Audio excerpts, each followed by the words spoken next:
Após uma pausa de 16 minutos, retomamos os trabalhos. Julgando processos com pedido de sustentação oral, chegamos agora ao item 60 do roteiro, que traz a apelação 43038, dígito 03, ponto 2015, ponto 8, ponto 06, ponto 0064, em que é apelante Jean Eugênio de Moura, apelado do Ministério Público, sob relatoria da desembargadora Lira Ramos de Oliveira e revisão do desembargador Francisco Carneiro Lima. Conceda a palavra à eminente relatora. Gostaria de indagar se as partes se aceitam a dispensa da leitura do relatório. Alguma objeção? Nenhuma objeção, Excelência. Sem objeção, Excelência. Sem nenhuma objeção. Sendo assim, já podemos passar de logo à sustentação oral. Consta nos nossos registros a Sua Excelência, a doutora advogada, doutora Tailândia Teodoro Aguiar, com subestabelecimento de folhas 35, para fazer a sustentação oral em favor do apelante Jean Eugênio de Moura. Vossa Excelência tem a palavra, doutora Tailândia. Boa tarde, Excelências. Os senhores me escutam bem? Me veem? Sim. Certo, pois eu vou continuar aqui. Excelentíssimo senhor presidente, ilustres desembargadores, excelentíssima procuradora de justiça, doutora Magnólia, serventuários da justiça, demais presentes, colegas aqui advogados, cumprimento também um membro da Defensoria Pública. Inicialmente, eu gostaria de dizer que estou extremamente honrada em participar da sessão com vossas excelências, nobres julgadores, pois este é um ambiente assim, de grande aprendizado da prática penal e processual penal, né? E seja qual for o resultado aqui do recurso, aprenderei muito com os posicionamentos de vossas excelências. Conforme o relatório da excelentíssima desembargadora Lira Ramos, trata-se de um caso de uma ação penal em que foi imputado ao apelante o crime do artigo 1º, inciso 2 da Lei 8.137, em razão da suposta prática de sonegação de ICMS ocorrida no ano de 2009. O apelante foi sentenciado por este delito a uma pena de 2 anos e 11 meses de reclusão em regime semiaberto, além do pagamento de 35 dias multa. Primeiramente, eu venho destacar uma questão de extrema relevância que pode impactar significativamente o desfecho do presente recurso. Eu me refiro a uma mudança legislativa desfavorável ao réu trazida pela Lei 12.382 de 2011. No caso em tela, a denúncia se refere a fatos ocorridos em 2009, antes da vigência desta Lei 12.382, que impôs restrições temporais para as benesses de suspensão da pretensão punitiva estatal e extinção da punibilidade com o pagamento integral das parcelas. Então, no que consistia essa restrição? Consistia justamente em um pedido de parcelamento ser realizado até o recebimento da denúncia. No entanto, à época das condutas delitivas, a legislação vigente era a Lei 10.684, de 2003, que, em seu artigo 9º, permitia a aplicação dessas benesses, independentemente de nenhuma restrição temporal. Então, para ter direito a esses benefícios, o réu poderia solicitar em outro momento da persecução penal.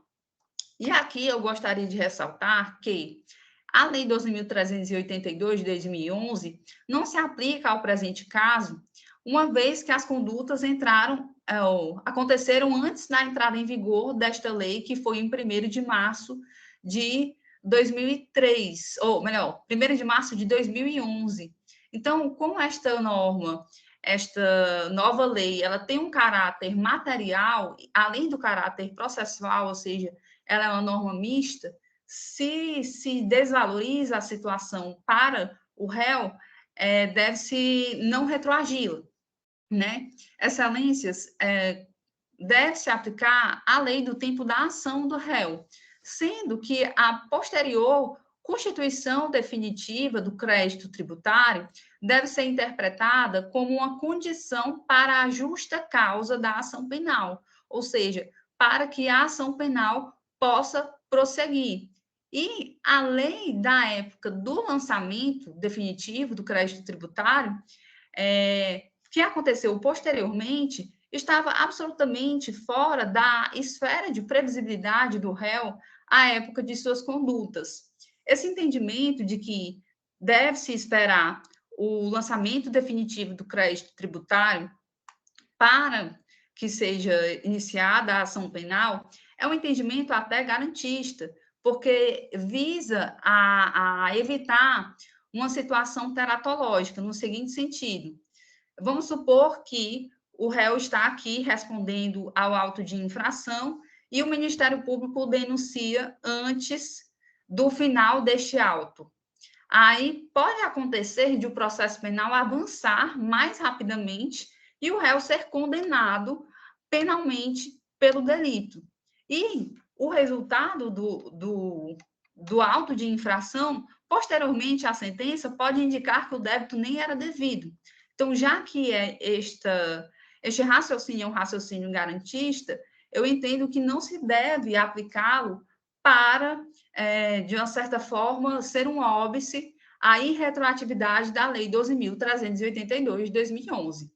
E eu reforço que há entendimento do STJ, nestes casos de direito intertemporal, que justamente enfatizam essa necessidade de não retroagir a Lei 12.382 de 2011. E aqui eu peço uma licença para ler rapidamente, bem rapidamente, uma ementa do agravo regimental no habeas corpus 485/562 de Pernambuco, que é de um caso muito semelhante, da 5ª turma do STJ, de relatoria do ministro Jorge Mussi, julgado em 2019. Vou ler rapidinho apenas o tópico 4.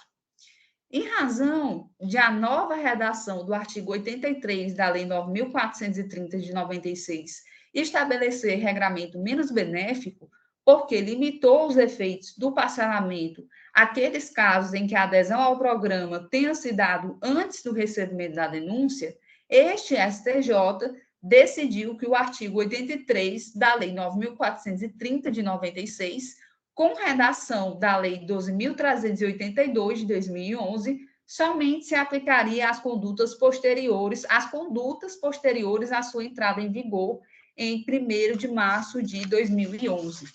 Então, percebam que o parâmetro utilizado pelo STJ neste julgado foi a data da conduta e não a data do lançamento definitivo, né, da constituição definitiva do crédito tributário. Ademais, nós entendemos que a repressão penal nestes crimes contra a ordem tributária, elas são uma forma de execução fiscal. Elas priorizam o pagamento do tributo em detrimento da imposição de uma pena corporal. Portanto, condicionar o benefício da suspensão da pretensão punitiva a um marco temporal específico poderia ir de encontro a essa finalidade de forçar o pagamento do tributo. Passando à segunda parte da defesa, que trata da dosimetria, a sentença proferida pelo magistrado, data máxima vênia, nós entendemos que ela utilizou-se de elementos do tipo penal para negativar algumas circunstâncias do artigo 59 na primeira fase da dosimetria, né? Foram negativados os motivos, dizendo que a intenção do réu seria se locupletar da fazenda pública. Em relação às circunstâncias e às consequências, foram condutas entendidas como graves, pois prejudicam a coletividade e reduzem a quantidade de recursos públicos disponíveis para custeio dos serviços públicos. E esse sentido de que houve bis in idem também foi consignado no parecer da Procuradoria-Geral de Justiça de folhas 265 a 273.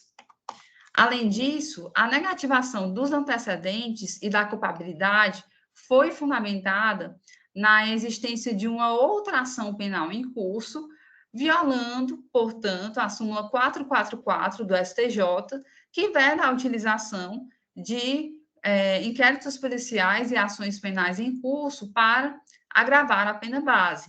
Mas apenas a título de informação, nesta outra ação que não transitou em julgado, o réu também efetuou o pedido de parcelamento.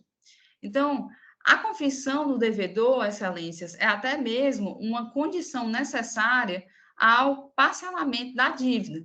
Assim, o fato de o réu ter confessado que não pagou o ICMS da forma devida não pode ser considerado um desvalor, um demérito.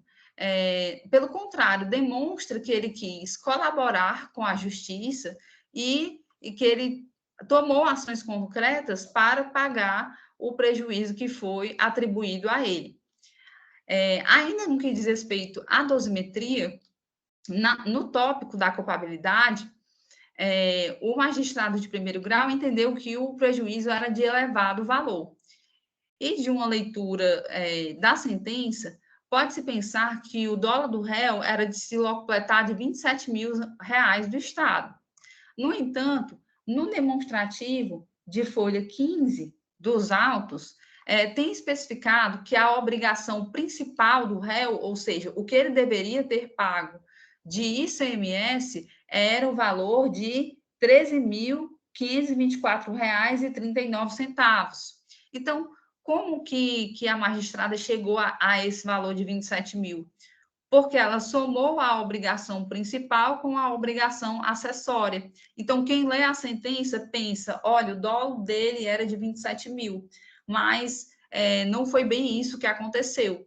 Então, por isso, nós também consideramos que a circunstância da culpabilidade pode ser neutralizada, ainda que de ofício, pelos nobres julgadores.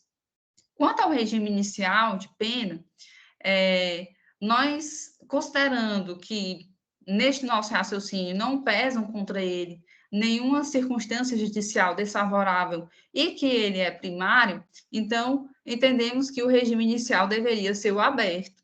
No entanto, caso os nobres julgadores entendam, discordem, né, deste raciocínio, nós apelamos também para a discricionariedade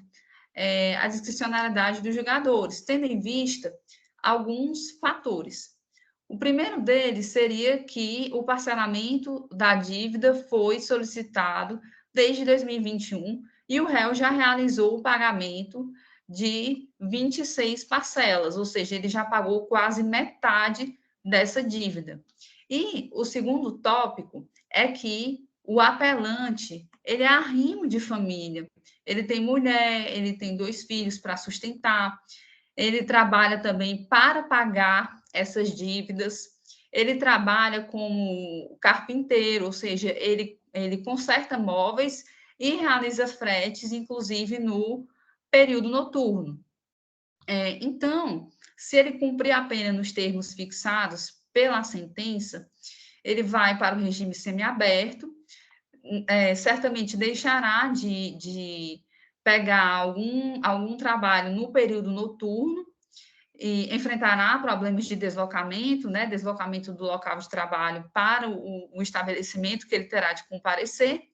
E, além disso, com certeza haverá uma diminuição de suas contratações em razão do estigma social, né? Quem contrataria um profissional sabendo que daquele local de trabalho, ele tem que se retirar para cumprir uma pena? Então, dessa forma, a aplicação da pena, ela prejudicaria, nesses termos, ela prejudicaria o próprio sustento do réu e o próprio pagamento do tributo, enfim, a conclusão do pagamento do parcelamento. Então, em resumo, nós buscamos demonstrar aqui a inaplicabilidade da Lei 12.382 de 2011 ao presente caso, em virtude do momento de realização das condutas, e também apontar equívocos na dosimetria, com a consequente fixação do regime menos gravoso, e caso Vossas Excelências não concordem com este raciocínio, subsidiariamente, pleitear o regime inicial aberto, tendo em vista as particularidades do caso concreto. Então, é como a defesa se manifesta. Eu agradeço bastante a atenção desta corte. Muitíssimo obrigada. Concedo a palavra ao Ministério Público por igual tempo.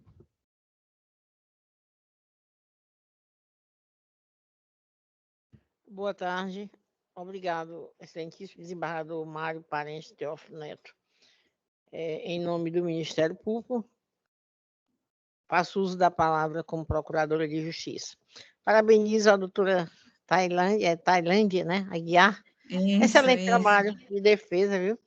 Muito bom o trabalho de Vossa Excelência nesse momento. E muito bom também a sua apresentação, que foi bastante humilde. Se eu não conseguir, eu vou aprender, lógico. Eu que estou aprendendo com você, doutora Tailândia Aguiar. Tá? Quem está aqui aprendendo sou eu.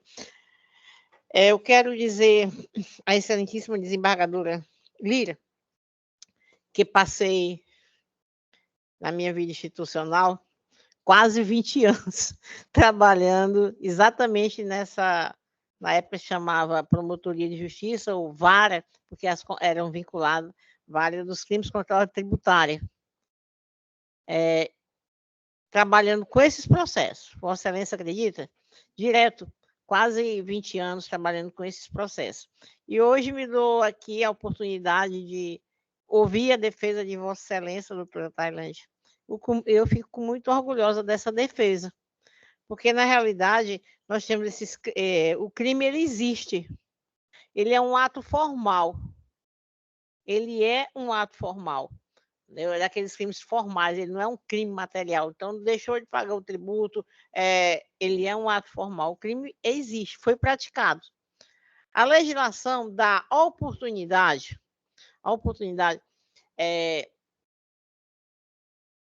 de forma técnica e objetiva de reconheço a autoria do crime, reconheço a materialidade do delito, mas eu lhe dou a oportunidade de que você, pagando o tributo, a gente deixe de apresentar a denúncia. É uma oportunidade que se dá ao contribuinte que a lei permite.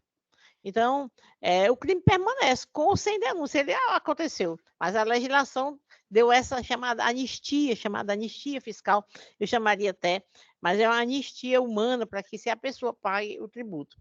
Aqui no estado do Ceará, e como outros estados, costuma fazer o parcelamento. E lógico que, por incrível que pareça, durante esse período que eu estive trabalhando nessa Promotoria de Justiça dos Crimes contra a Ordem Tributária, mesmo fazendo o parcelamento, se antes da denúncia, a gente aguardava. O porém aqui, no caso que Vossa Excelência está devendo, é que o parcelamento foi feito 6 anos depois da denúncia. 6 anos depois da denúncia. Já tinha acontecido condenação 6 anos. Então, já passando toda a oportunidade dada ao contribuinte. E Vossa Excelência pede, aqui, cita bastante que, apesar dessa condenação, apesar do recurso, suspenda, que esse tribunal, essa sessão suspenda a execução da decisão, ou seja, da sentença, até que esgote o parcelamento, até que consiga parcelar todo, pagar essa dívida. Não é possível, doutor Tailândia, não é possível por falta de previsão nesse contexto. Ou seja, é um crime formal? É. A oportunidade é legal? É. Foi dada, você cita a lei 9.000, ou seja, faz um bom trabalho. Fala da necessidade do contribuinte, a hora condenado aqui, fala da oportunidade, só que não permite a legislação que a gente pratique esse benefício, que deixe uma decisão suspensa até pagamento desse parcelamento. Por esse motivo, o Ministério Público fez um breve relato e pediu o indeferimento de Vossa Excelência para que seja cumprido. Não foi porque o seu trabalho não foi bom, o seu trabalho foi excelente. Foi apenas um tempo muito distante do que permite tanto a Lei 8.137/90, no seu artigo 71 caput do Código de Processo Penal, que sustenta a sentença de folhas 220 a 225, tá? Veja bem, da redação de 1990. E o benefício que Vossa Excelência deseja é da Lei 9.000, correto, doutora? Também não é possível. Tá? Não é possível. 9.436/96, que ela já dá um prazo maior até de parcelamento. Essa legislação aqui é previdenciária, da Previdência Social. Nós temos, então, duas formas de prescrição do tributo. 5 anos, quando se trata de tributos estaduais, que é o caso aqui no momento ICMS, e 10 anos de prescrição e preclusão, quando se trata de Previdência Social. 10. Uma esticada bastante.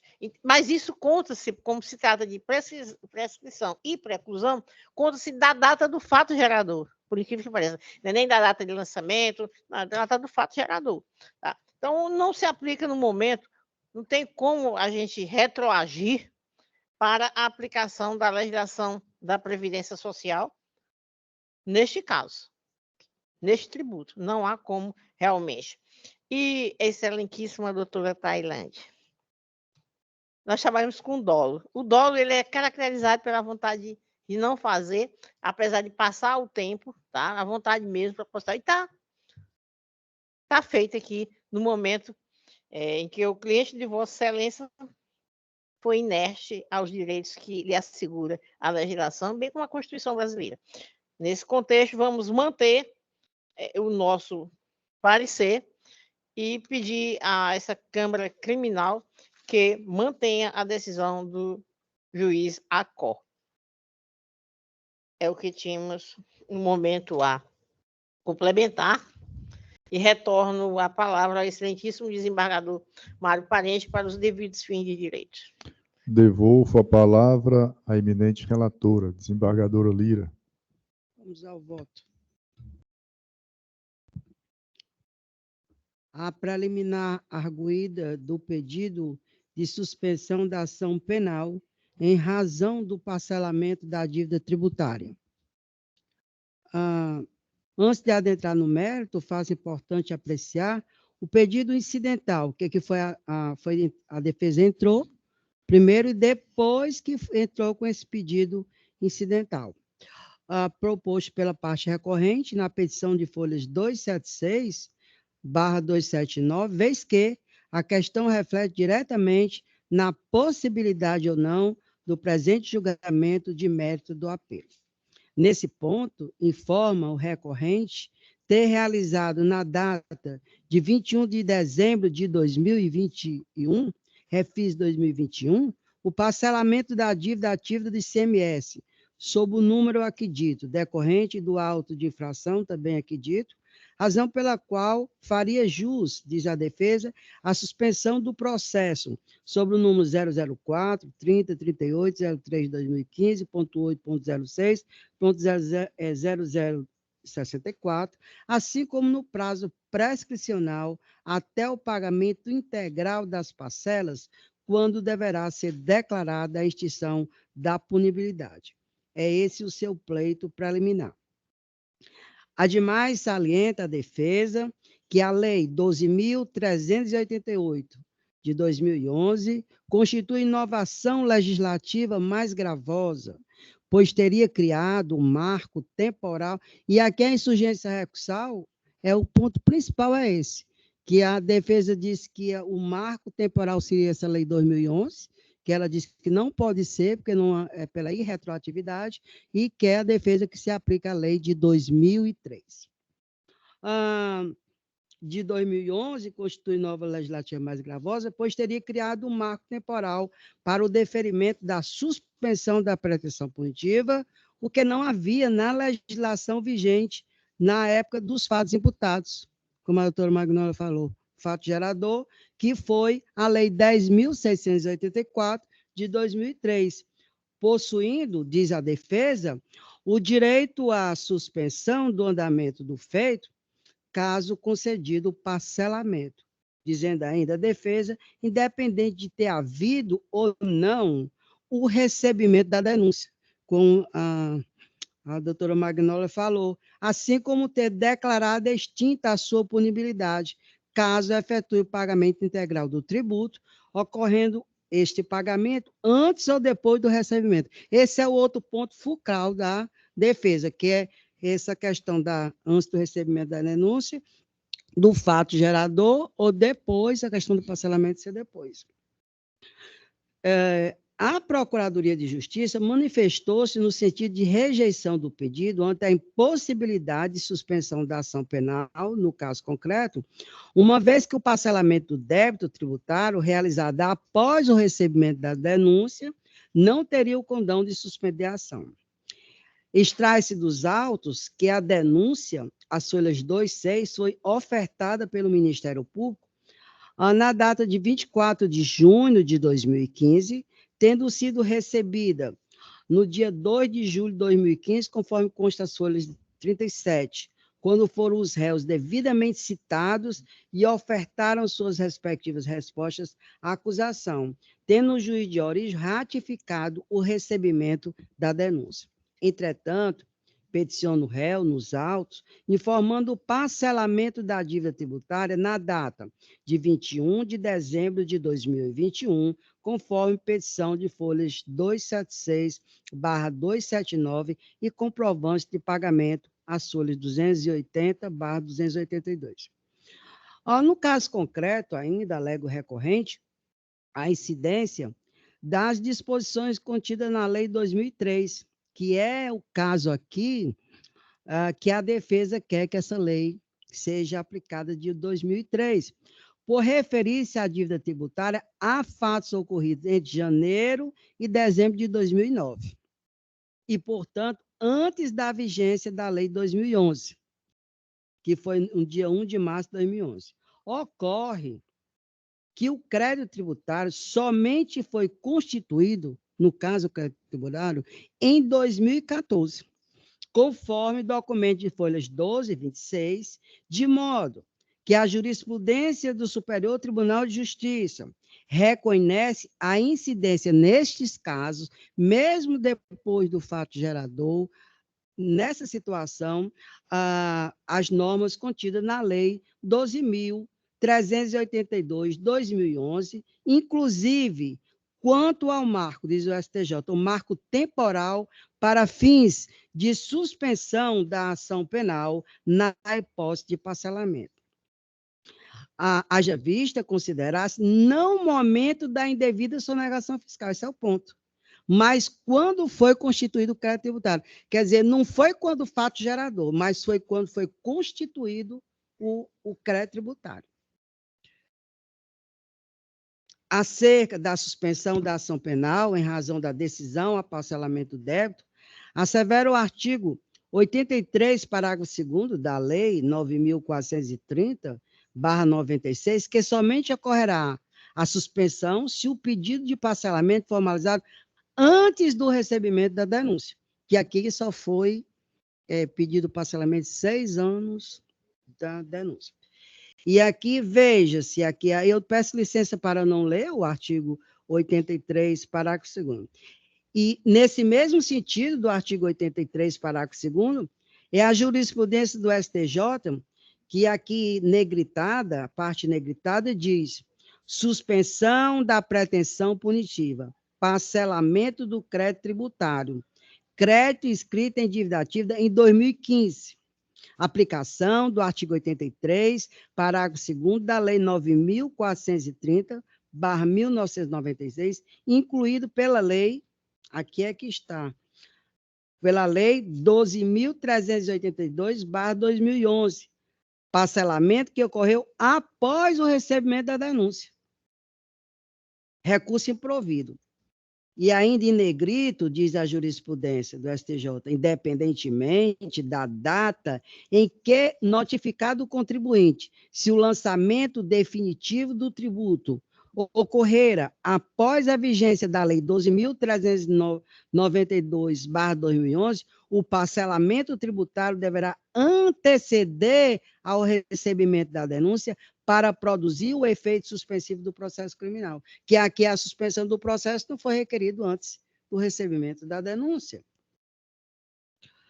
Continuando, referente aos delitos, aí aqui diz. E aqui é uma jurisprudência, doutora Tailândia, no agravo regimental no habeas corpus 14.821 do Rio Grande do Sul, datado na sexta turma julgada pelo ministro Antônio Saldanha, na sexta turma, em 24 de abril de 2023, bem recente essa jurisprudência. Ainda tem outra jurisprudência em negritos que diz fatos ocorridos antes, que é o que Vossa Excelência está querendo aqui, que seja antes da Lei 2011, que seja a Lei 2003.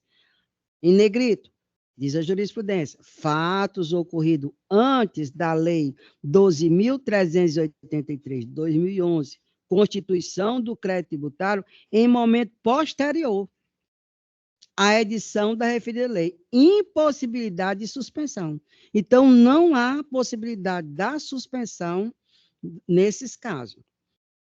Ainda em negrito, muito embora os fatos imputados ao insurgente hajam ocorrido de 2007 a 2009, a constituição do crédito tributário somente se deu em 2011, que no caso dos autos aqui foi 2009, o caso concreto.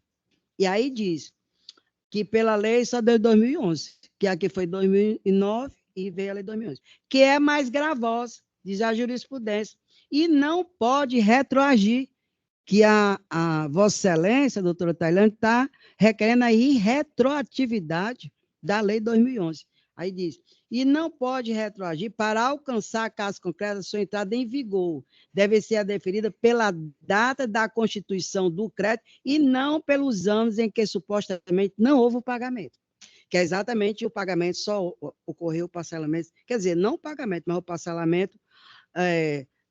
Isso aqui, quem diz é a súmula vinculante 24 do Supremo Tribunal Federal. Nessa parte negritada. Ainda na parte negritada, o lançamento definitivo do crédito tributário se deu em 3 de maio de 2012 e a denúncia foi recebida em 16 de 6 de 2003, com o requerimento do parcelamento de crédito tributário apresentado somente em 2013, que no caso concreto dos autos foi em 2014, no caso concreto, né? Após, portanto, a alteração do artigo 83, e negrita ainda a jurisprudência, parágrafo 2º, da Lei 9.430/1996, pela Lei 12.382/2011, que impede a suspensão da ação penal quando o parcelamento fosse realizado após o recebimento da denúncia, que é o caso dos autos, impede, conforme a orientação dessa corte. E aqui, doutora Tailândia, é do STJ,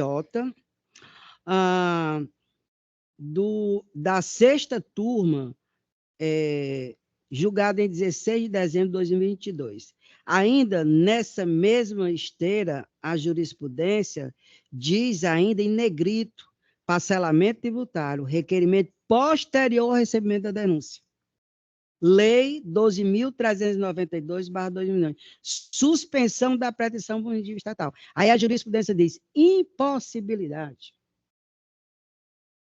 E aí, continuando ainda em negrito, diz a jurisprudência, o artigo 83, parágrafo 2º, da Lei 9.430/96, com redação determinada pela Lei 12.392/2011, ao estabelecer o recebimento da denúncia como limite temporal, aqui o marco temporal, que é o recebimento da denúncia, que é a Lei 2011,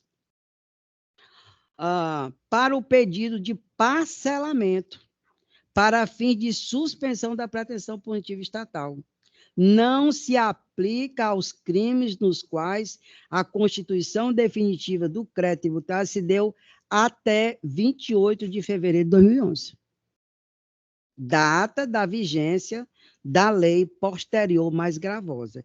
E aqui, ainda continuando, em negrito diz, independentemente da data que notificado o contribuinte, se o lançamento definitivo do tributo ocorrer após a vigência da Lei 12.392/2011, o parcelamento tributário deverá anteceder ao recebimento da denúncia. Esse é o ponto.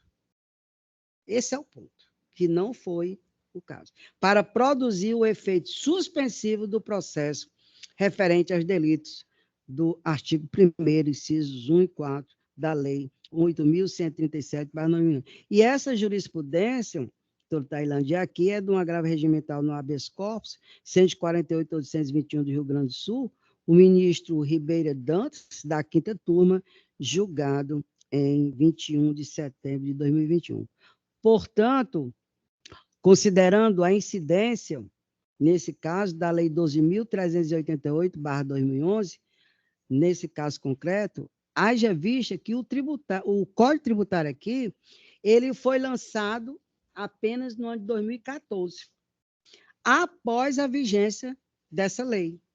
Quer dizer, o lançamento tributário se deu em 2014 e a vigência da lei foi em 2011. A questão aqui é do lançamento, que a jurisprudência diz que é do lançamento do crédito tributário. Somente ocorreu na data de 21 de 12 de 2021, o parcelamento. O parcelamento, ele foi no dia 21 de dezembro de 2021, portanto, bem depois da vigência da Lei 2011, após o recebimento da denúncia. Mais uma vez, esse é o ponto, que foi em 2 de julho de 2015 o recebimento da denúncia. Portanto, por todos esses motivos, resta rejeitar a preliminar da suspensão da ação penal ante a sua impossibilidade legal e jurisprudencial. Do mérito, verifica-se que a insurgência recursal se dá em face da sentença proferida pelo juiz da 3ª Vara Criminal da Comarca de Caucaia, que condenou o apelante pela prática do crime previsto no artigo 1º, inciso 2, da Lei 8.137/90, cumulado com o artigo 71 do Código Penal, na pena de 2 anos e 11 meses de reclusão e 35 dias multas a ser inicialmente cumprida em regime semiaberto. E aqui eu peço licença para não ler o que foi consignado na sentença, vamos caminhando. Aqui consta na sentença, e aqui negritado, as circunstâncias específicas do artigo 59, tudo aqui está na sentença, os antecedentes, aqui já vou logo adiantando. E o que é que pretende o recorrente? Tão somente a reforma da sentença, no mérito, para que seja modificada a valorização das circunstâncias judiciais e o regime inicial do cumprimento da pena imposta, sendo imputado o cumprimento do regime aberto, isso é que requer a defesa. Analisando detidamente os autos e o recurso interposto, verifico que assiste parcial razão à recorrente. Não é de todo imparcial, é parcial razão. Tanto a materialidade quanto a autoria delitiva restaram cabalmente demonstrados nos autos, ficando a materialidade comprovada a partir da documentação originária da ação fiscalizadora da Cefaz, e aí pelo auto de infração aqui dito, bem como a prova oral produzida, que se mostrou consistente no sentido de caracterizar o delito, nesse caso, de sonegação fiscal, culminando na comprovação da autoria delitiva por parte do recorrente. Em verdade, vê-se que o réu, inclusive, confessou, e aí é que vem esse caso, a proeza, confessou espontaneamente a autoria do delito imputado e colaborou com a produção probatória E como visto, a defesa limita-se a discutir a valoração das circunstâncias judiciais e a possibilidade de modificação do regime de cumprimento da pena para o aberto. E aí, na questão da dosimetria, do equívoco da valorização negativa das circunstâncias judiciais e do pleito do regime para o aberto, aqui eu cito a súmula 55 deste sodalício, que eu deixo para... peço licença para não ler. Também a sentença em relação à dosimetria diz aqui como é que foi a dosimetria, também que peço licença para não ler. Em consonância com o parecer da Procuradoria de Justiça, verifica-se a necessidade de adequação da pena fixada ao apelante em razão da adequação da valoração das circunstâncias judiciais. Explico. Ao analisar a sentença vergastada, no que tange a valoração das circunstâncias judiciais, vê-se que o magistrado sentenciante equivocou-se. Nesse caso, realmente houve um equívoco do magistrado sentenciante ao valorar negativamente os critérios de antecedentes, motivos e circunstâncias do crime imputado. Primeiramente, o magistrado, ao analisar os antecedentes, valorou negativamente sob o fundamento de que, aspas, já fustigados conforme resultado do sistema SAGE, pela qual o réu possui outro procedimento criminal por delito da mesma natureza, inclusive com a sentença penal condenatória prolatada em 6 de 2 de 2017, no processo acredita. Aí ele diz que merece reproche esse texto da sentença. Aí nesse sentido, continuou, merece reproche esse texto da sentença.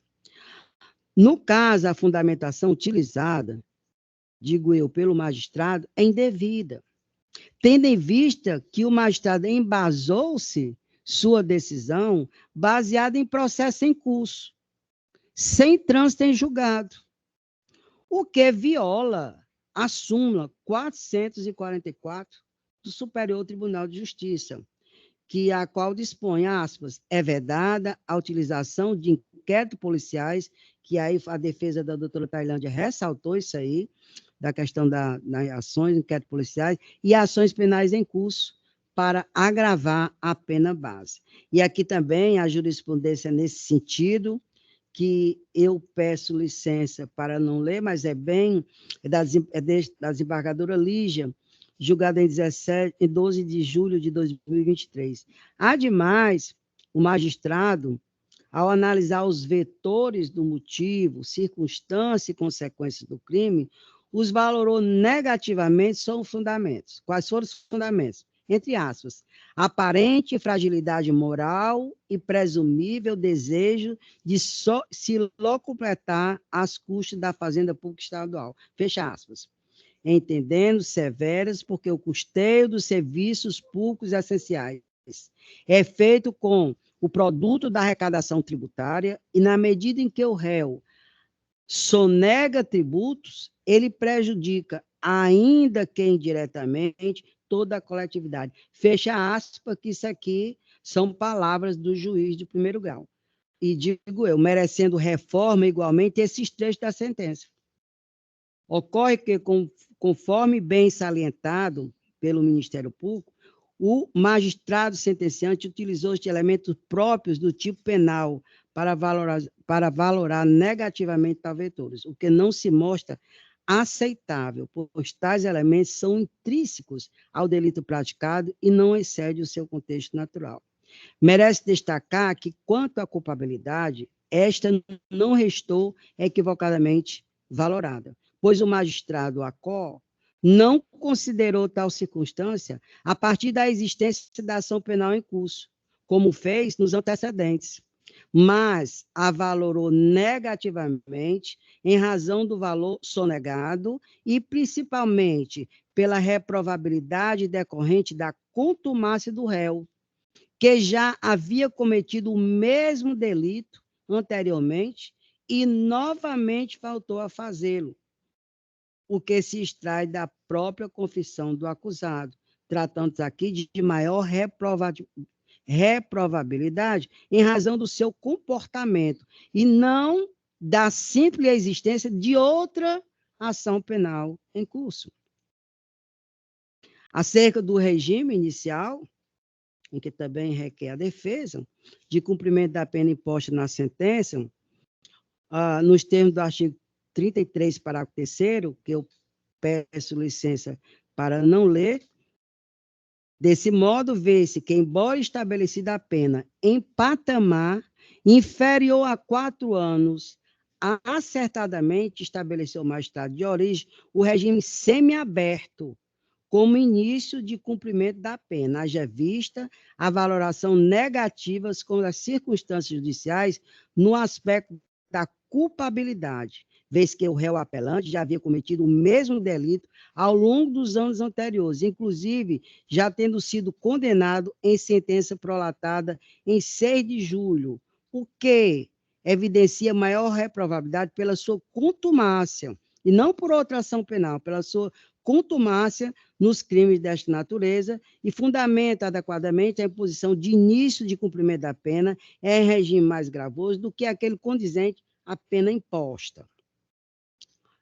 Por toda essa razão, quanto à modificação do regime da pena, deve ser rejeitada. Da dosimetria. Quanto à dosimetria, na primeira fase, valorou 3 circunstâncias judiciais: a culpabilidade, antecedente, circunstância e consequência do crime. Pelas razões que eu já disse lá, reforma-se a sentença neste aspecto. Eu reformo a sentença nesse aspecto, permanecendo unicamente o desvalor no valor da culpabilidade, partindo-se da pena mínima prevista para o delito, em que estou condenado o réu 2 anos, ao teor do artigo 1º, inciso 2 da Lei 8.137/90, esperando-se na fração de 1/8, no intervalo entre a pena mínima e máxima de 3 anos, fixe a pena base em 2 anos, 4 meses e 15 dias de reclusão e 28 dias multas. Já na segunda fase, acertadamente não verificou o juiz Sacó qualquer circunstância agravante, além de fazer incidir atenuante da confissão espontânea, de modo que deve diminuir a pena base à fração de 1/6, resultando na pena intermediária equivalente ao mínimo legal, 2 anos de reclusão e 24 dias multa, haja vista a impossibilidade de reduzir-se na segunda fase a pena abaixo do mínimo legal estabelecido, conforme diz a súmula 231 do Superior Tribunal de Justiça. Quanto à terceira fase, por fim, acertadamente reconheceu a sentença a ausência de causas de diminuição da pena, verificando a incidência da majorante, do artigo 71 do Código Penal, majorando a pena intermediária na fração de 1/6, de modo que resta a pena definitiva fixada em 2 anos e 4 meses de reclusão e 28 dias multas. Quanto à fixação do regime semiaberto de cumprimento inicial da pena, verifica-se não ser hipótese de reforma. Haja vista que, embora condenado réu a pena inferior a 4 anos, conforme já expliquei acima, recomendam as circunstâncias judiciais, no caso, a culpabilidade, a fixação de regime inicial mais gravoso, como a representante do Ministério Público disse a questão da contumácia, nem por conta de outras ações penais nesses termos. Assim, conforme explanado, reforma-se a dosimetria unicamente para afastar a valoração negativa das circunstâncias dos judiciais apontadas e, por consequência, modificar a pena definitiva aplicada, fixando-a em 2 anos e 4 meses de reclusão e 28 dias multas, mas mantendo, eu reformo a sentença nesse ponto, mas mantendo o regime em cumprimento semiaberto. Diante do exposto, conheço do recurso interposto e dou parcial provimento, reformando a sentença vergastada apenas para modificar a dosimetria aplicada na sentença e, por consequência, a pena definitiva. É como voto, Excelência. Cor e voto do desembargador Carneiro Lima. Eu ratifico o voto já proferido. Eu Como- acompanho a relatora. Como vota a desembargadora Silvia? Também ratifico meu voto, excelente voto da desembargadora Lira, eu acompanho. E já tivemos situações similares aqui, né, embargador? Já exatamente dessa questão do marco da denúncia, já tivemos outras situações assim parecidas também. Acompanho o parecer acompanho o voto da relatora. Proclamo o resultado. A primeira Câmara Criminal, por unanimidade de votos, deu parcial provimento à apelação. Próximo processo é o que consta no item 12 do roteiro.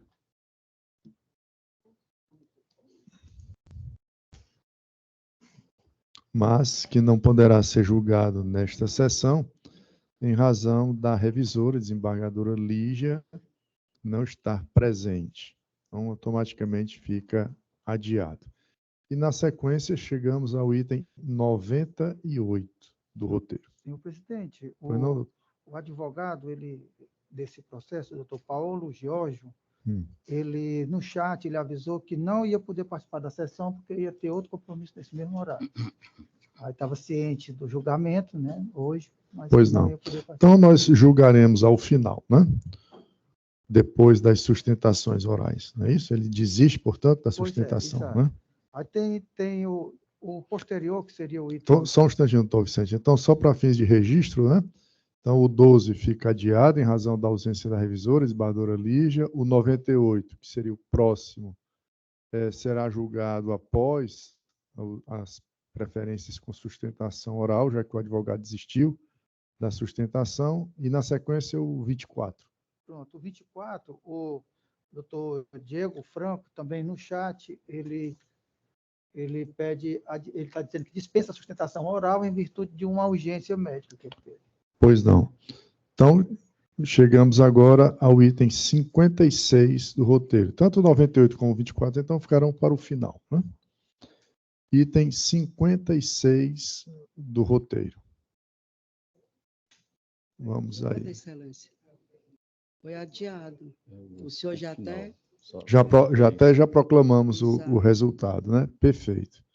Em razão da ausência da desembargadora Lígia, né? Não? Não, isso foi... Ah, pois não. Retifico. Julgamento do item 56 da apelação 5554-40.2017, relatoria da desembargadora Lira, adiada a pedido da relatora. Então, chegamos agora ao mandado de segurança, item 1 do mandado tem 7 de mandado de segurança.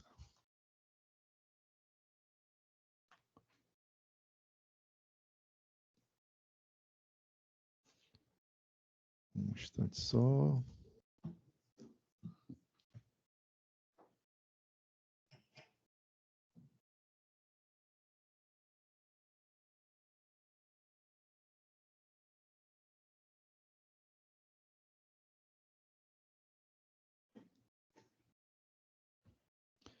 Chamo o mandado de segurança de número 63.6315, dígito 33.2023.8.06, sequência de 4 zeros.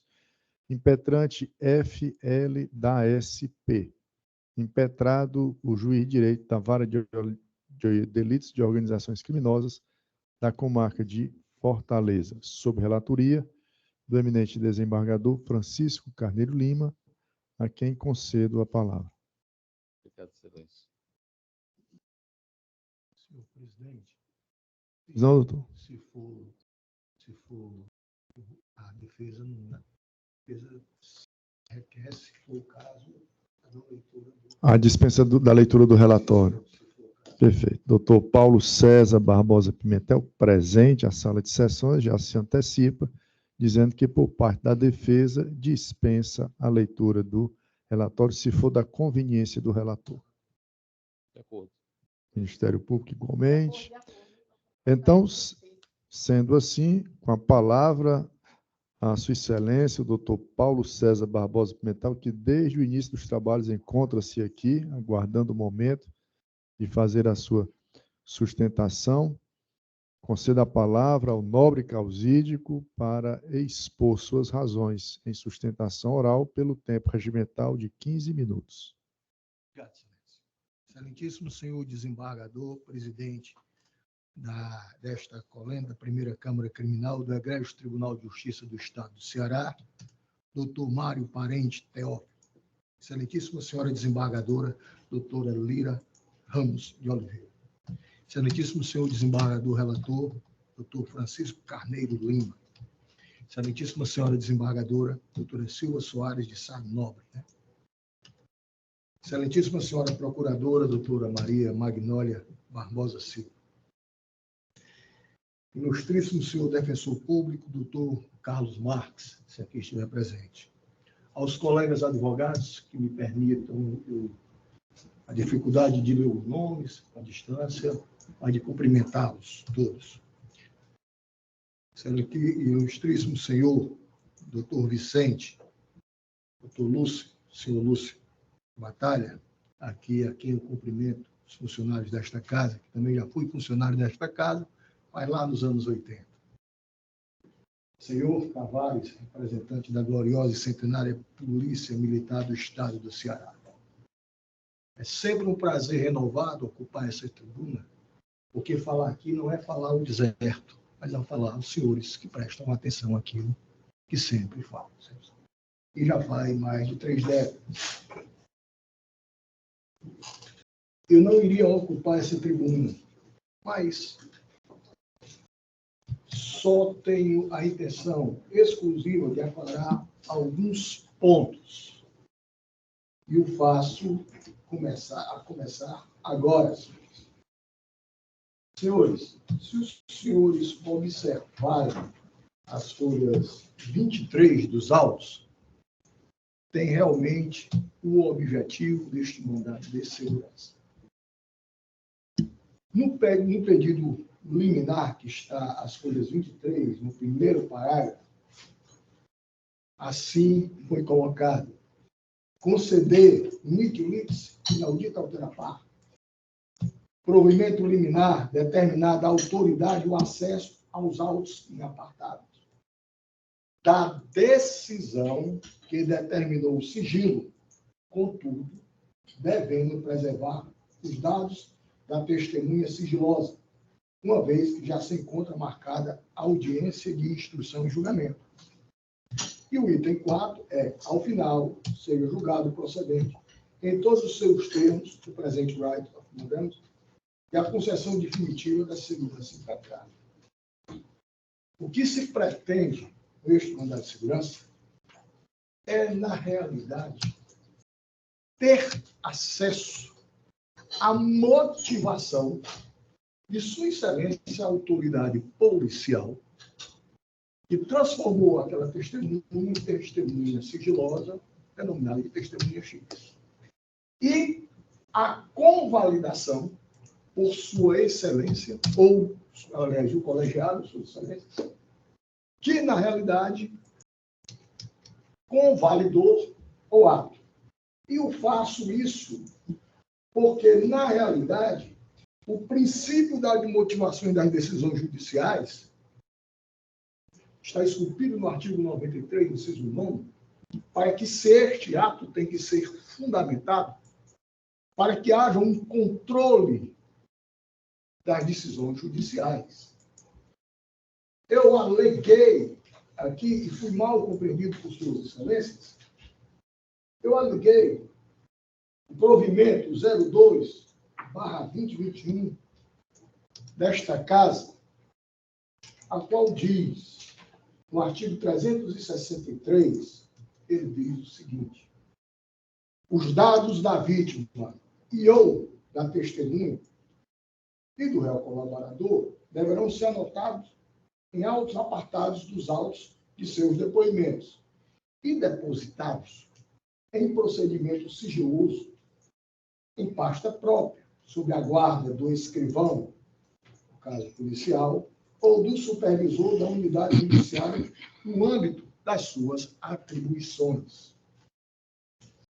Aí vamos para o parágrafo 2º. Ele diz o seguinte: protocolará a denúncia. Na distribuição com essas características, deve o distribuidor comunicar ao supervisor da unidade judiciária que fará a conclusão imediata dos autos ao magistrado para análise da adequação da medida. O que eu estou pedindo, e eu fiz menção no pedido de liminar, que se preservassem os dados da testemunha. Contudo, a defesa não abre mão de analisar a motivação para que eu possa, se for o caso, entender que não, tentar o controle judicial, agora não pelo mandado de segurança, se for o caso, por habeas corpus, que não vai ter recurso. Suas excelências, que fazem parte, eles trazem a colação na decisão que indeferiu o pedido. Ele traz uma decisão,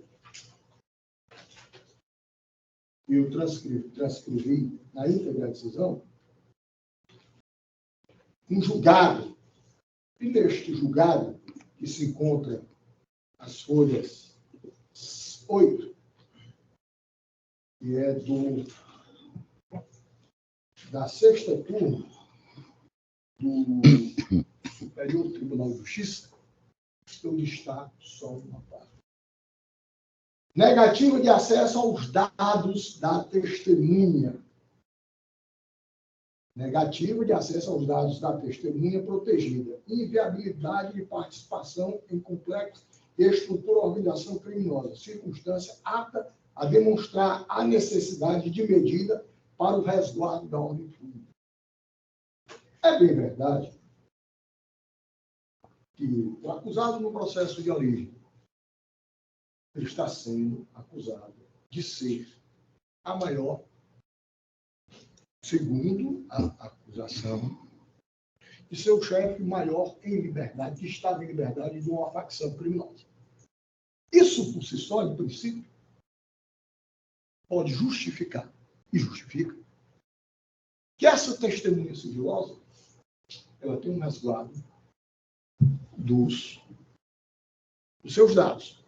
Contudo, neste mandado de segurança, eu estou querendo ter acesso à motivação de Sua Excelência, a autoridade policial, e a decisão, a motivação da decisão de Suas Excelências, que ratificaram a sigilo da testemunha. Mas os senhores podem dizer que perdeu o objeto, uma vez que a testemunha já foi devidamente ouvida na instrução criminal e negou, inclusive, tudo que tinha dito. Aí é que eu digo aos senhores que aí é que faz este advogado ter a consciência da necessidade de analisar os motivos pelo qual Sua Excelência, a autoridade policial,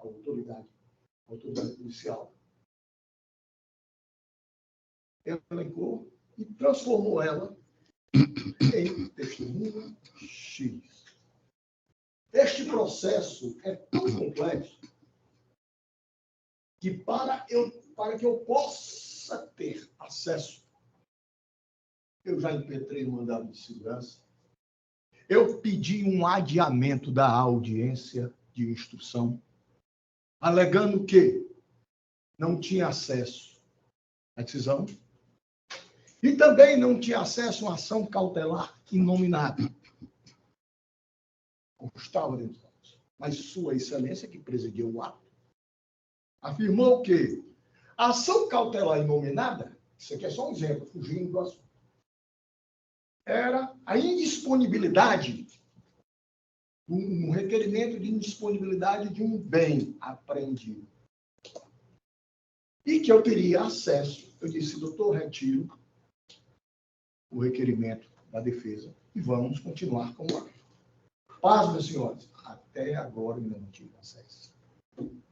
Este advogado que vos fala fez um requerimento de devolução de um veículo. Este requerimento de devolução de um veículo, como é corriqueiro no escritório, eu pedi a um funcionário meu, disse, cara, faz aí na entrada, assim, essa como é que faz. E por causa disso, eu fui investigado como participante de organização criminal armada. Chega no final, não fui indiciado. E só por causa disso. Então, se eu já tenho cuidado na defesa dos meus constituintes, mas ainda tenho agora. Então, o que eu alego aos senhores não é só ferimento ao princípio constitucional da ampla defesa, mas também do devido processo legal. Um princípio processual, que é um princípio processual que norteia todos os processos, que é para que eu possa, na qualidade de advogado, observar a motivação da decisão judicial e administrativa, por causa da autoridade ou policial. Para que eu possa, se for o caso, entrar com mandado com habeas corpus, se for o caso, para que haja um controle judicial. E isto é me negado. Eu não quero ter acesso aos dados da testemunha sigilosa em hipótese alguma. Se vossas excelências entenderem que o mandado de segurança, o MS, não está muito claro, de ofício, vossas excelências podem determinar. É só isto que eu quero. Eu não quero dar testemunho. Mesmo porque a testemunha, quando depois, ela não ratificou o depoimento prestado na fase inquisitorial. Mas preciso eu, para saber efetivamente como é que se estão conduzindo estes atos, porque quem sabe, na frente, eu possa alegar, sob pena de preclusão, se existe parcialidade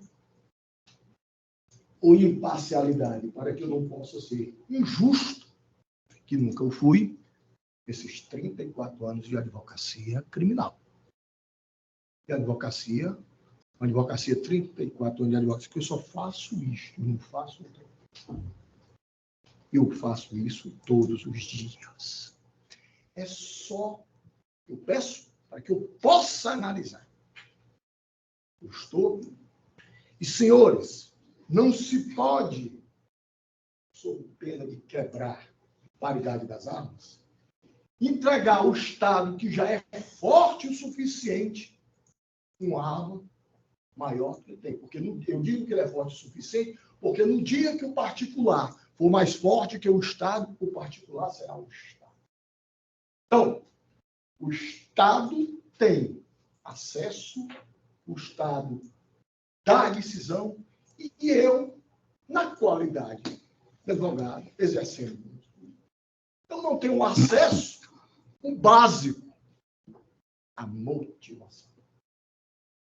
Sua Excelência, se assim, Sua Excelência, se for a decisão deste tribunal, que determine a Sua Excelência que tenha todo o cuidado e, ao me fornecer, que não traga a identificação de ninguém, porque eu não quero. Mas eu reitero que eu preciso, não sou eu, a defesa técnica precisa ter acesso à motivação. Como é que nós podemos exercer um controle mínimo?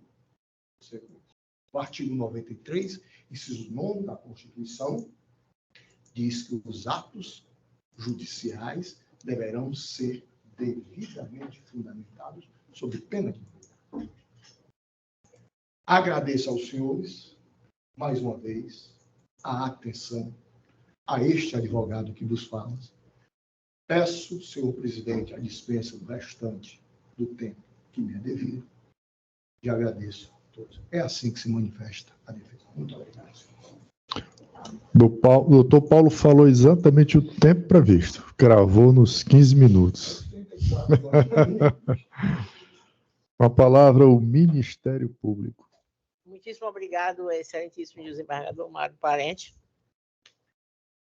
Excelentíssimo senhor advogado Paulo César Barbosa Pimentel, na pessoa de quem vou saudar todos aqui hoje, em homenagem que o senhor está aqui conosco desde o início, tá? Aqui buscando seu trabalho. Eu achei interessante a vossa tese. O senhor quer ter acesso à motivação, ou seja, você quer decisão, ter acesso só à motivação da decisão. Veja bem, vou dizer uma coisa engraçada aqui, mas não é, mas vamos raciocinar comigo. Isso é uma sentença. Ela tem a qualificação e tem a modificação. Na qualificação, tem a testemunha sigilosa, na qualificação. Aí o senhor quer que a gente arranque assim, ó, tchá, tire a qualificação, lhe dê só isso aqui, tire e lhe dê isso aqui. Eu não tenho nenhuma jurisprudência a esse respeito, nenhuma doutrina, mas vou pedir aos meus alunos que façam. Como é que a gente pode pegar uma decisão de um juiz, mesmo que seja um juiz monocrático, e tirar a parte de qualificação e dar só a motivação? Por quê? Porque na motivação ele vai falar sobre a qualificação. Vai falar sobre a qualificação. Então, eu procurei aqui, durante o seu discurso, durante a sua defesa, e também nos autos, eu fiquei atenta mesmo, eu digo, isso é interessante. Ele quer uma qualificação, e não achei nenhum exemplo, nenhum livro, nenhuma jurisprudência, não achei nenhum exemplo, achei interessante, de que possam uma Câmara Criminal dizer, olha, pegue a sentença do juiz, tire e dê só a metade, que ele quer só a metade de qualificação. Só ver só a metade. Não encontrei. Bem, mas o fato de não encontrar não quer dizer que não existe. Mas também não achei no seu mandato de segurança, porque o mandato de segurança é um direito líquido e certo. Líquido e certo. Líquido e certo. Certinho. Existe no Brasil o direito líquido e certo da gente fazer isso com a decisão, com a sentença de algum juiz ou de algum desembargador, eu tirar a qualificação, ou mesmo com o parecer do Ministério Público, ou com o mandado de segurança, ou só a petição do advogado, tirar a qualificação, que eu quero ver só a modificação, não existe. Então, mas não quer dizer que não possa ser colocado aqui.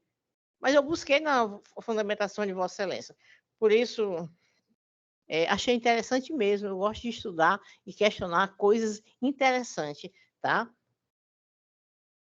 Não encontrando resposta à tese de Vossa Excelência, embora eu ache assim, que devemos estudar nas academias, se essa possibilidade, fico, portanto, com o parecer técnico já colocado nos autos, tá? Pela negativa do mandado de segurança, tendo em vista que a aplicação da súmula número 14, né, do direito líquido e certo, a prova produzida, não encontra respaldo para o seu pedido. Tá? Então, vamos manter o nosso parecer e pedir a negativa do mandato de segurança. Pela denegação da ordem, solicitamos mais uma vez a essa excelentíssima Câmara Criminal, por uma questão de direito e de segurança da testemunha sigilosa. Ela que conte os fatos a critério. Obrigada, Excelência. Devolvo a palavra ao eminente relator. Excelência, eu gostaria de ler só o projeto de emenda, acho que é insuficiente. Viu? Alguma objeção? De acordo, Excelência. Pois não. Mandado de segurança, pedido de acesso à defesa à qualificação de testemunha sigilosa. Alegação de nulidade da instrução em virtude de violação da súmula vinculante número 14 do STF. E de princípios constitucionais inocorrência.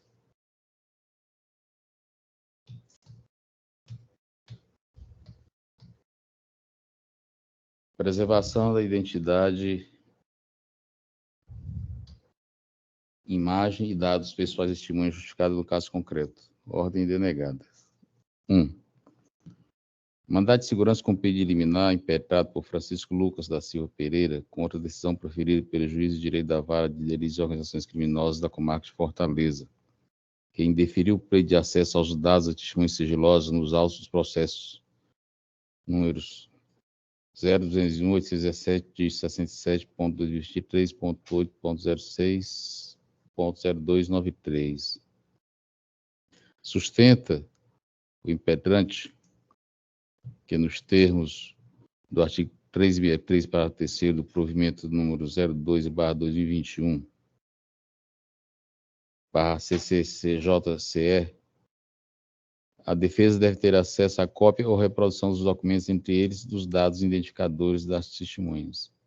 Aduz que possui direito amplo à prova produzida e que nega acesso aos dados das testemunhas geraria nulidade da instrução em face de ofensa aos princípios constitucionais. Alega a incidência da súmula vinculante número 14 do STF e a presença de direito líquido certo à prova produzida nos termos do artigo 5º, inciso 55 da Constituição Federal, 45 da Constituição Federal.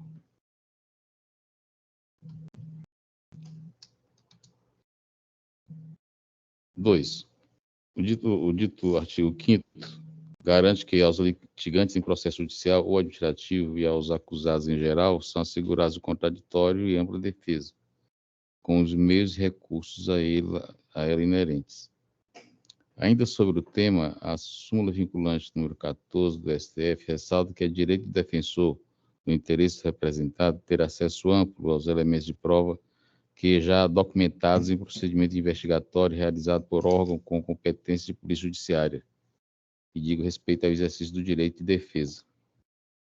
3. Por conseguinte, a Lei de Proteção à Testemunha e Vítimas de Crimes, Lei número 9.807/99, em seu artigo 7º, inciso 4, assegura às pessoas protegidas, segundo a gravidade e as circunstâncias de cada caso, a preservação da sua identidade, imagem e dados pessoais, sendo-lhe garantido sigilo.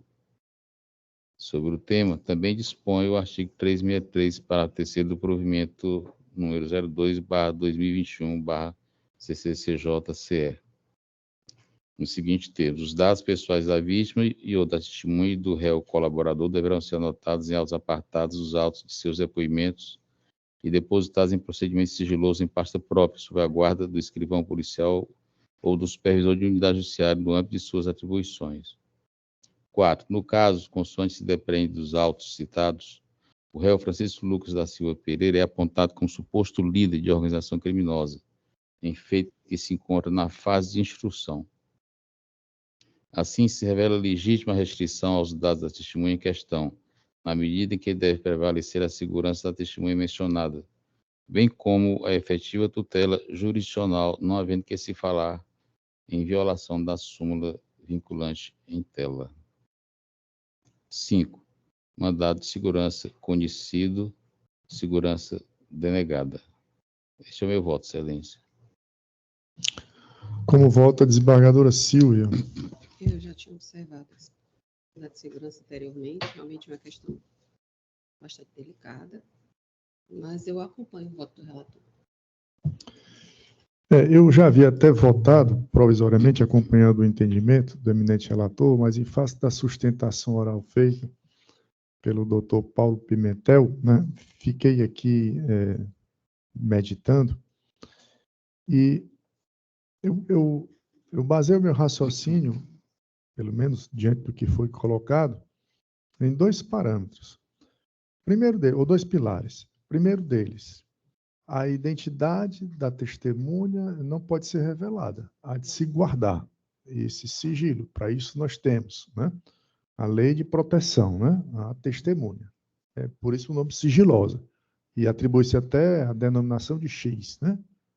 Bom, e esse é um ponto. Nós não podemos ter uma decisão que viole isso aqui. Temos que preservar esse sigilo.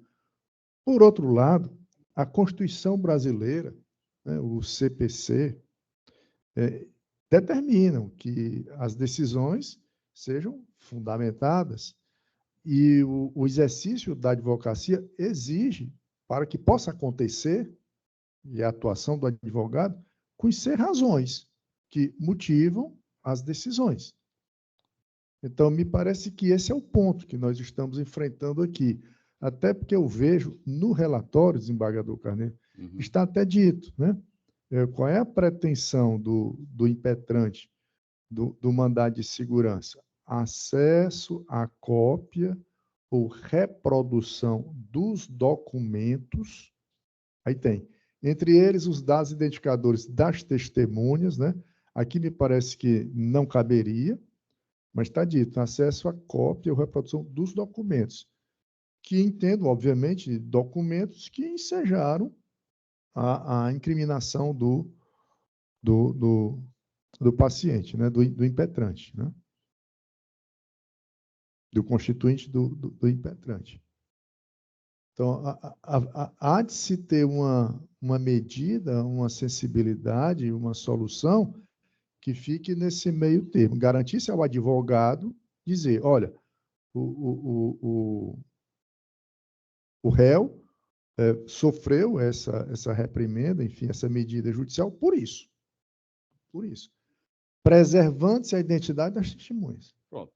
O doutor Paulo César, ele colocou lá na petição dele uma coisa bem interessante. Ele diz assim, o que se questiona são os termos usados para que a testemunha seja tida como sigilosa. No meu entender, isso aqui, como disse a doutora Magnólia, vai expor a testemunha. Quando o juiz disser por que ela foi tida como sigilosa, vai expô-la. Vai expor. Entendeu? O centro da questão é isso. Não, é a exposição da testemunha. Não, mas eu tô raciocinando em face dos documentos.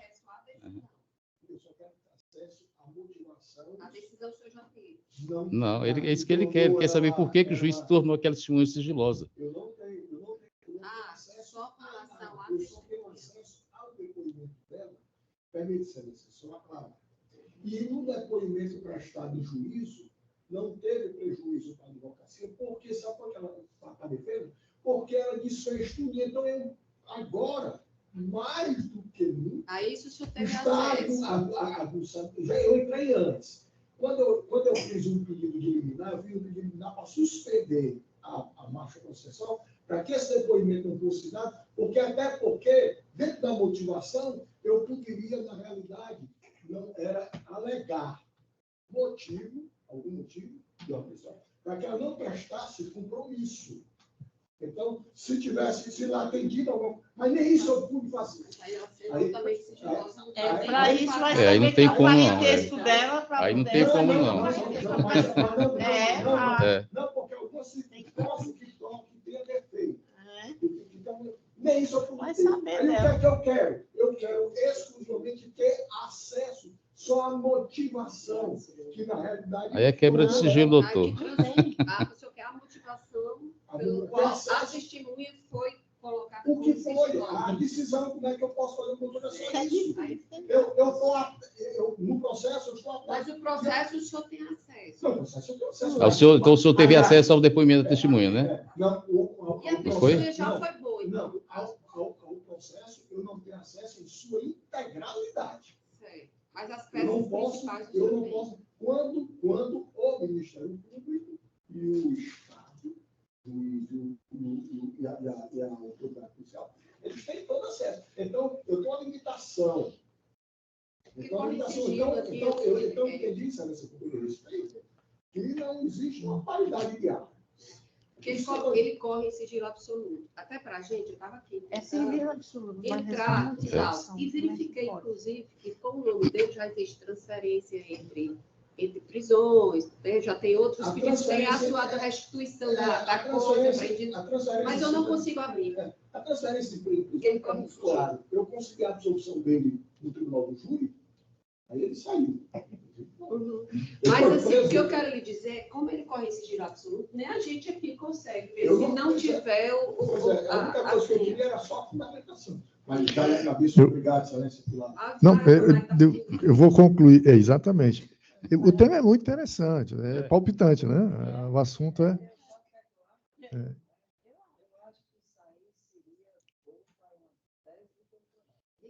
Mas antes disso, vamos tentar resolver, né, o voto, antes de chegar lá. Eu vou pedir vista para estudar essa matéria melhor e poder, de algum modo, contribuir com um clareamento da matéria. Julgamento, portanto, suspenso em razão do meu pedido de vista. Eu não me recordo de outro caso desse que nós temos processado aqui, né? Acho que esse é o primeiro, né?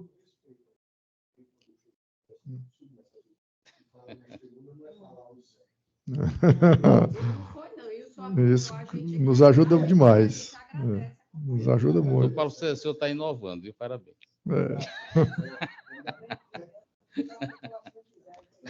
Agradecido, doutor. Teríamos mais um processo, né, que mais dois.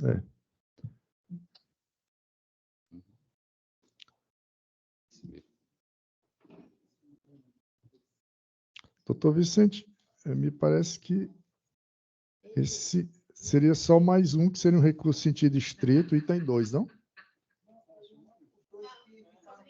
Não, certo, eu digo com sustentação oral.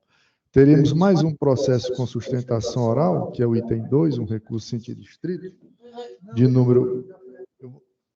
Já foi, né? Perfeito. Então, esse aqui já foi adiado. Não temos mais nenhum, né? Com sustentação oral. Encerrou a última. Os dois advogados pediram antes. Vamos proclamar o resultado de dois processos que tinham sido pedidos sustentação oral, mas os advogados desistiram. Doutor Vicente, pode me avivar a memória? O primeiro deles, qual seria? Item 98. Bom, item 98 é apelação criminal 200.999, dígito 45.2022.8.06.0166. Por unanimidade, foi improvido o apelo. E o outro é o item 24 do roteiro. Agravo de execução penal, 8, sequência de 4 zeros, 94, dígito 73, ponto 2021.8.06.0051. Por unanimidade, parcialmente conhecido e improvido o agravo. Mais algum, doutor? Por gentileza, o senhor pode nos informar quantos processos efetivamente julgados nesta tarde e noite de sessão? Senhor presidente, foram julgados 157 processos. 157? Exato. Processos efetivamente julgados. Antes de encerrar, uma informação que eu reputo muito relevante para todos nós, né? Comparando aqui números de 2022 e 2023, a semelhança do que informamos ontem na sessão criminal, números também muito animadores que divulgamos. Então, temos que em 2022 foi julgado o percentual de 85,1% do acervo total distribuído para os gabinetes da primeira Câmara Criminal. Durante o ano, de tudo que foi distribuído, nós julgamos 85,81% em 2022. Em 2023, esse percentual aumentou. Nós julgamos 90,49% do acervo total distribuído. Portanto, em 2023, houve um aumento de 4,68% nos julgamentos da primeira Câmara, envolvendo todos os gabinetes, né? Em relação ao ano anterior, que era de 2022.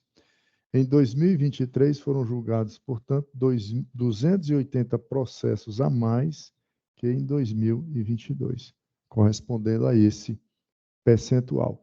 Em números absolutos, no ano de 2022, julgamos 5.407. No ano de 2023, 5.687 processos durante todo o ano, né? É um aumento que entendo considerável, já a sobrecarga de trabalho, que nós somos acostumados a ter, né? Mas mesmo, e o aumento da demanda também, mas mesmo assim está havendo a vazão, né? Nos julgamentos. Estamos, de alguma maneira, pelo menos numa crescente, né? Em matéria de produtividade. Era esse registro que gostaria de fazer, pedindo que constasse em ata, doutor Vicente, quando fosse elaborado, né? Esses dados para fins de documentação do trabalho da primeira Câmara. Mais algum registro a ser feito?